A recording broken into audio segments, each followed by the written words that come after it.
elektrokimia. Di mana elektrokimia itu dibagi dua. Yang pertama, sel volta yang telah kita pelajari dari energi kimia redoks jadi listrik. Yang kedua itu sel elektrolisis. Dari listrik jadi energi kimia. Namun di sini ada perbedaan. Ya. Kalau dia yang sel volta itu redoksnya spontan. Namun kalau di elektrolisis redoksnya itu yang dihasilkan tidak spontan. Nah, oleh karena itu ada persamaan dan perbedaan antara elektrolisis serta volta. Persamaannya sama-sama menggunakan elektroda, yaitu katoda dan anoda. Dan larutannya yang harus elektrolit. Yang kedua, sama-sama ada reaksi redoksnya. Ya, dan di reaksi redoksnya itu sama. Anoda itu oksidasi, katoda itu reduksi. Sama, baik di volta maupun elektrolisis. Namun perbedaannya, yang pertama yaitu tadi sel volta dari redoks menghasilkan listrik. Elektrolisis dari listrik menghasilkan redoks. Di sel volta redoksnya itu spontan. Sedangkan di elektrolisis redoksnya itu tidak spontan. Kemudian yang perlu diperhatikan adalah ini. Kapan itu pengingat untuk sel volta? Ya. Katoda sebagai kutub positif, anoda sebagai kutub negatif. Kalau di elektrolisis itu jadi kenapa? Di mana katoda sebagai kutub negatif, anoda sebagai kutub positifnya. Seandainya kita ini tidak PJJ, maka ini pun kita lakukan praktikumnya, ya. Namun karena tidak PJJ, ya kita nggak bisa lakukan. Tapi jangan berpikir, waduh, bahaya nih nanti disuruh kayak yang sebelum-sebelumnya gitu. Tenang saja, saya tidak suruh praktikumnya, ya. Oke. Nah, susunannya seperti ini. Ya, hampir sama dengan sel volta. Namun sel volta itu tidak ada di sel elektrolisis ini tidak ada jembatan garamnya. Ya. Nah, ini tadi ya, udah dibalik-balik lagi. Ya. Nih. Kalau dia di anoda mengalami oksidasi, maka sama saja ya, dia menerima elektron. Yang harus kalian perhatikan di elektrolisis ini dasarnya, yaitu reaksi yang terjadi. Apa saja reaksi yang terjadinya? Ada 3 kelompok yang perlu kalian perhatikan, sebab masing-masing kelompok itu akan menghasilkan reaksi yang berbeda. Gitu. Kalau dia nanti yang elektrolisis itu dia senyawa dalam bentuk lelehan, nah, itu nanti berbeda. Kalau dia dalam bentuk larutan, ya, meskipun dia sama-sama larutan, tapi ini elektrodanya berbeda. Yang satu inner, yang satu tidak inner. Itu pun hasilnya berbeda. Apa saja perbedaannya? Begini. Jadi kalau lelehan itu contoh begini ya. Garam yang kalian biarkan. Lama-lama dia akan meleleh seperti larutan. Tapi itu bukan larutan. Kenapa? Karena dia tidak ada kita tambahkan air sebagai pelarutnya. Oleh karena itu dia disebut lelehan, meleleh. Contoh elektrolisis lelehan KCl dengan elektroda PT. Nah, kalau dia lelehan, setelah diionisasikan, langsung sesuaikan. Katoda reaksinya reduksi, langsung, ya. Anoda reaksinya oksidasi. Udah, kalau lelehan itu. Bagaimana kalian mengionisasikannya? Dengan memasukkan prinsip redoks di sini. Ya. Nah, kalau saya tanya, di sini lelehan, MgCl2.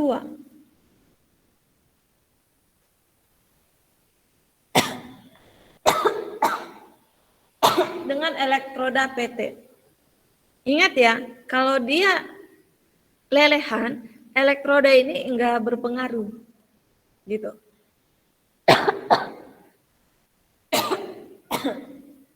Ya, ini langsung si MgCl2 kalian ionisasikan. MgCl2 berubah menjadi, apa ini ionisasinya?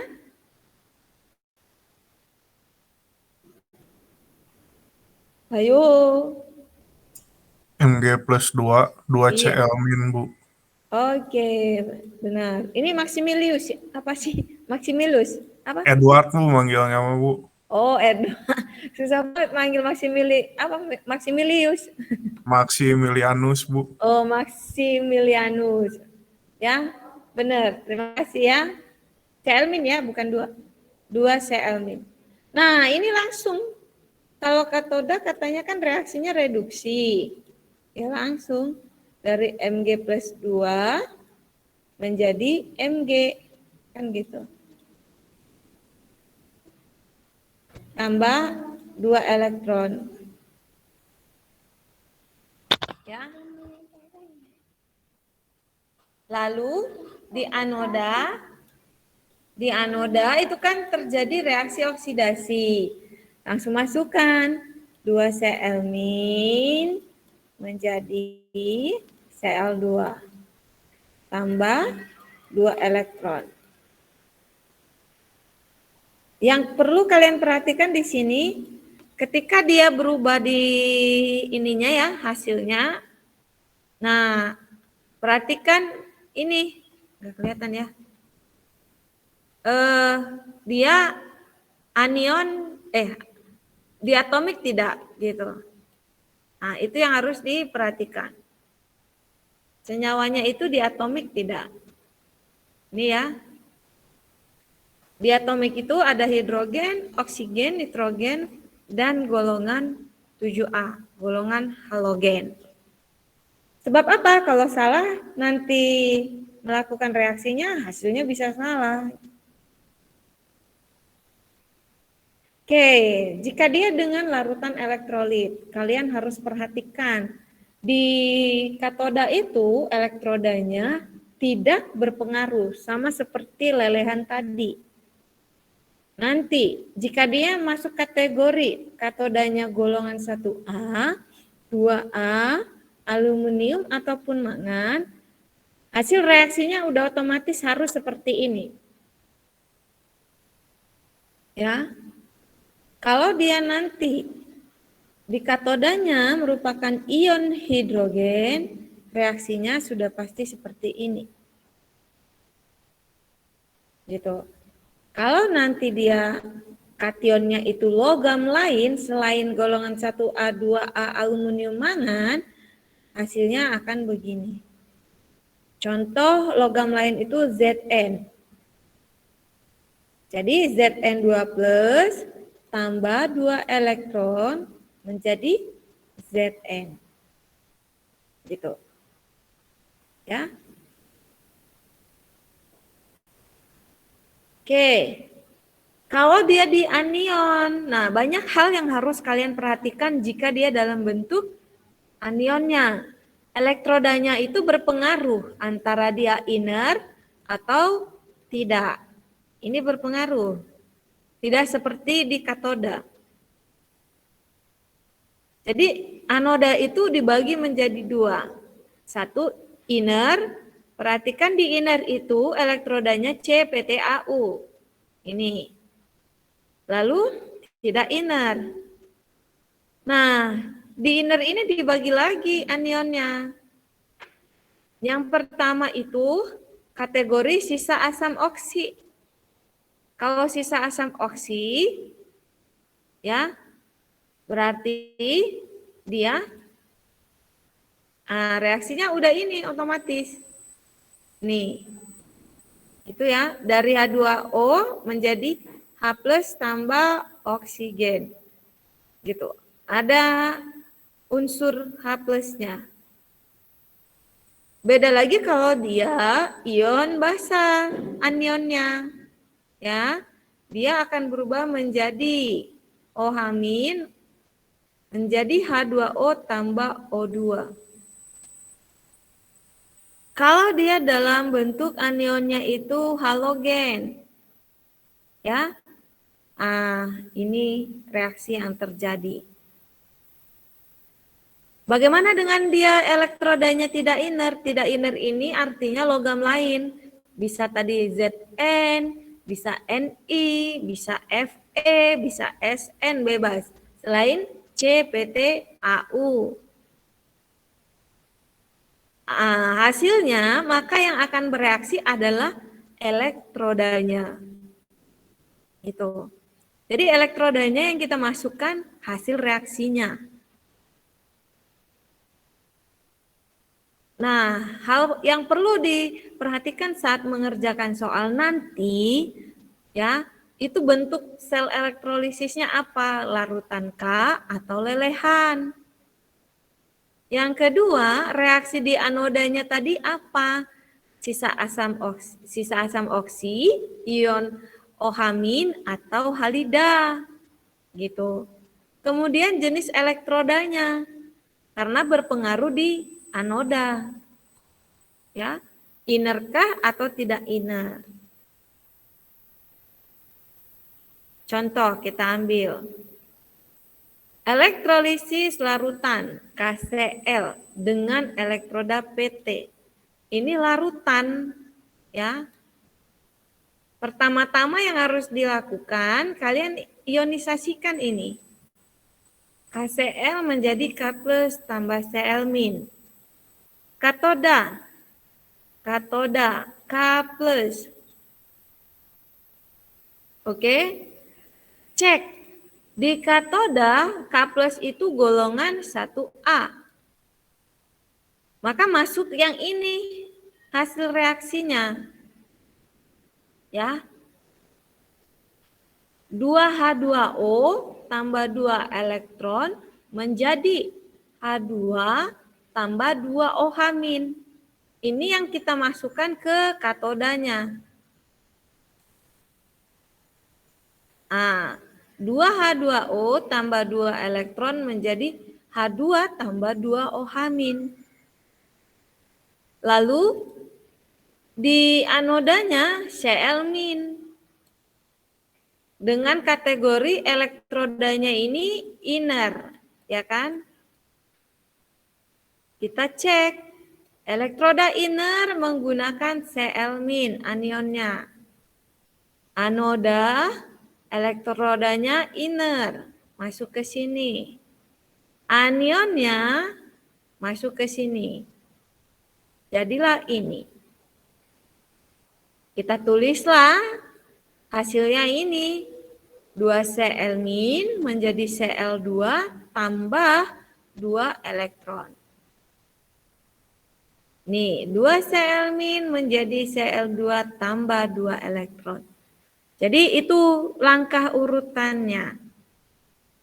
Kita ambil lagi contoh. AgNO3 dengan elektroda C. Elektroda C itu tadi, perhatikan di ininya. Ya. C itu ini. berarti dia inner. Inner ya, C. Langkah pertama, ionisasikan AgNO3 menjadi Ag plus tambah NO3-. Karena dia larutan, di katoda kita cek Ag plus di katoda. Tidak masuk ke logam aktif. Bukan ion hidrogen, masuk ke kation ion lain. Ini. Masuk ke sini kan? Ini dia. Inilah yang kita tulis. Jadi di katoda reduksi Ag plus tambah elektron menjadi Ag. Jadi logamnya yang langsung bereaksi. Di anoda ini NO3- ya. Masuk kategori apa dia? Nih, anoda inner NO3- anionnya masuk kategori sisa asam oksi, ion OH- atau halida.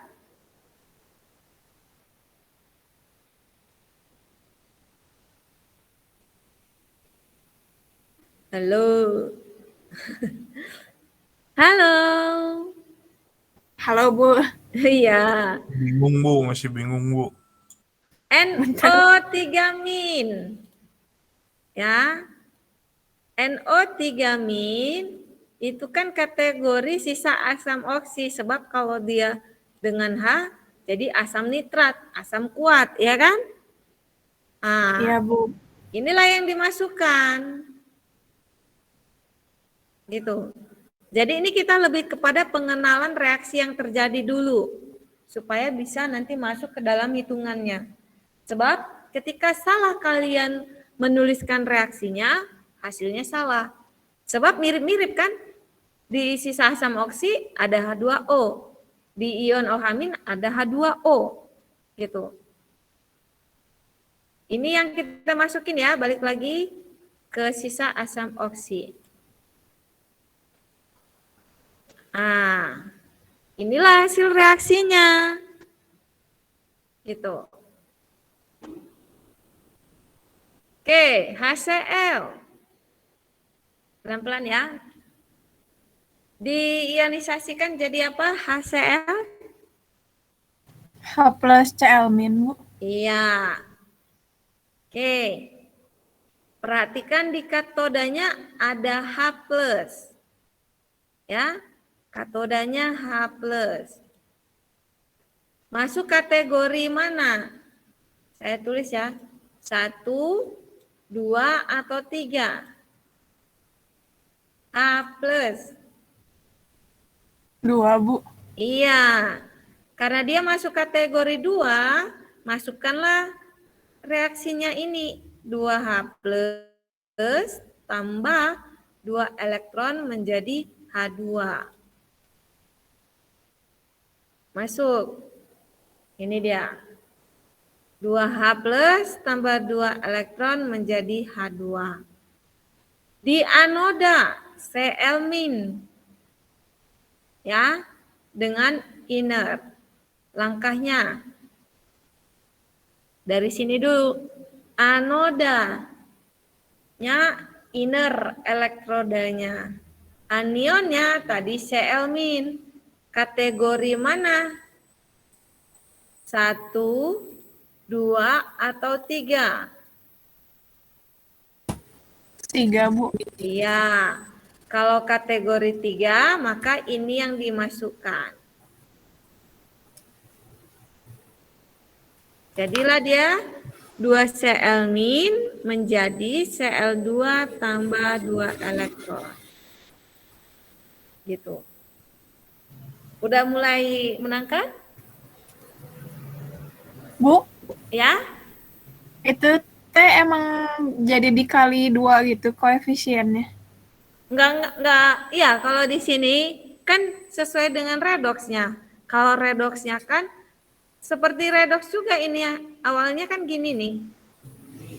Yang Cl ini kan awalnya kan Cl- menjadi Cl2. Nah, reaksi itu kan setara atom, setara muatan. Kembali lagi ke redoks. Pertama, setarakan jumlah atom, 2 Cl-. Udah setara jumlah atomnya, setarakan jumlah muatan. Maka di kanan ditambah 2 elektron. Kalau yang H2O ini, ya, yang ini nih. Ini kan hasil reaksinya kan H2O menjadi H+ tambah O2, ya kan?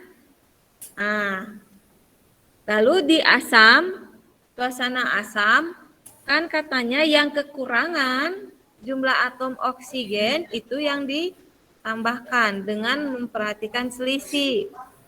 Selisih kiri dan kanan ada 2, yang kurang adalah di kiri, maka kiri ditambah 2 H2O jadinya, supaya sama jumlah atom O. Sudah sama jumlah atom O, setarakan jumlah atom H, 4H+. Udah sama jumlah atom H dan O, setarakan muatan, 4 elektron. Nah, inilah yang dia bilang reaksi redoksnya gitu. Oh iya Bu, ngerti Bu. Balik lagi ya ke redoks. Itulah kimia yang membuat orang semakin bingung kemana-mana, ini nggak jelas gitu. Tapi sudah mulai ada gambaran. Sudah Bu. Kalau saya nggak tahu yang lain Bu. Oke, yang lain bagaimana, ngomong aja.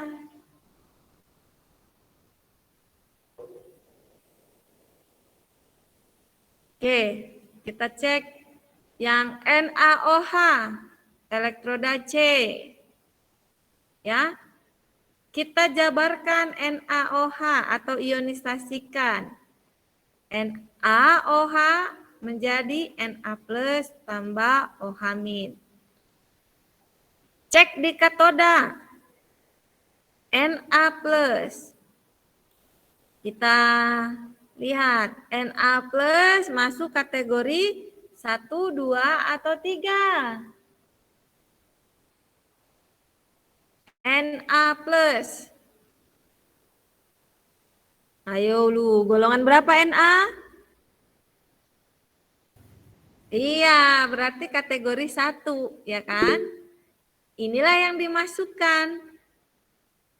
2H2O tambah 2 elektron menjadi H2 tambah 2 OH-. Masukkan. Ini dia. Ya. Lalu anodanya ada OH-. Oke. Kita cek. Anodanya elektroda inner. Anionnya OH-, kategori 1, 2, atau 3.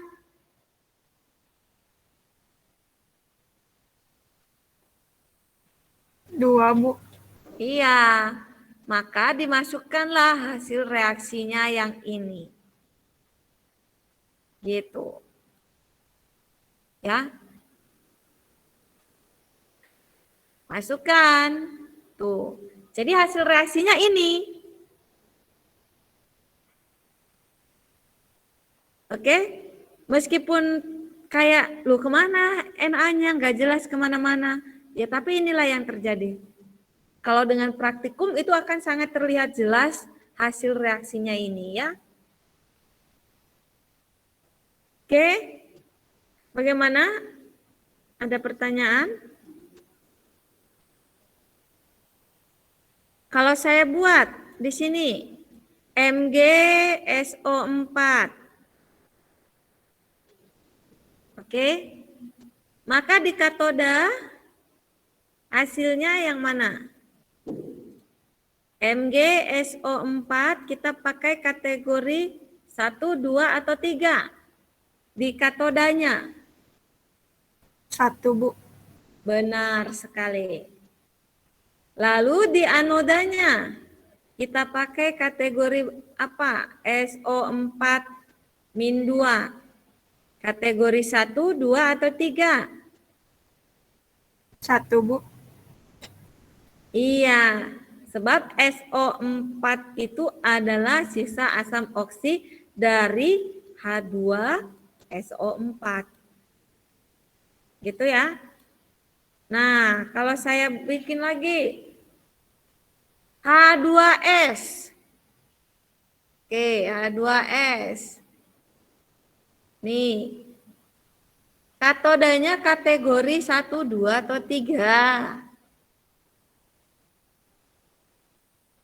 H2S. 2, Bu. Iya, untuk di katoda ya. Kemudian untuk di anionnya H2S. Kategori mana?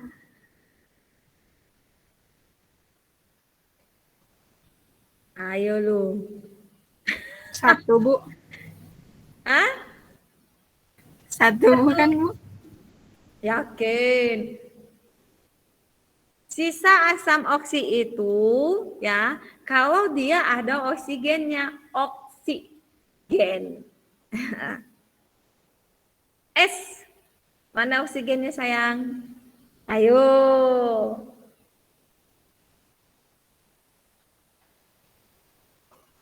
Bener nggak? 1. 1 atau 2 atau 3?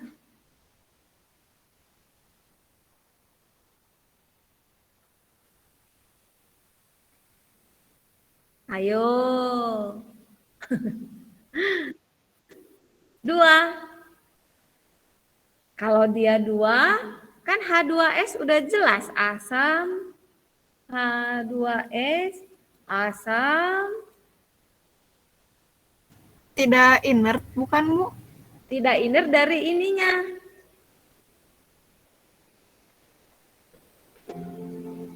Jadi ini kategorinya masuk ke sini.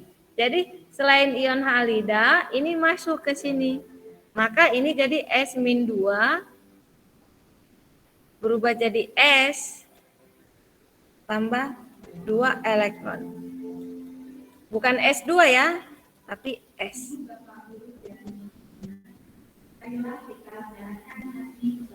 Angelus kedengeran nggak kalian? Kedengeran, Bu. Oke, Angelus dulu yuk.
Marilah berdoa bersama-sama.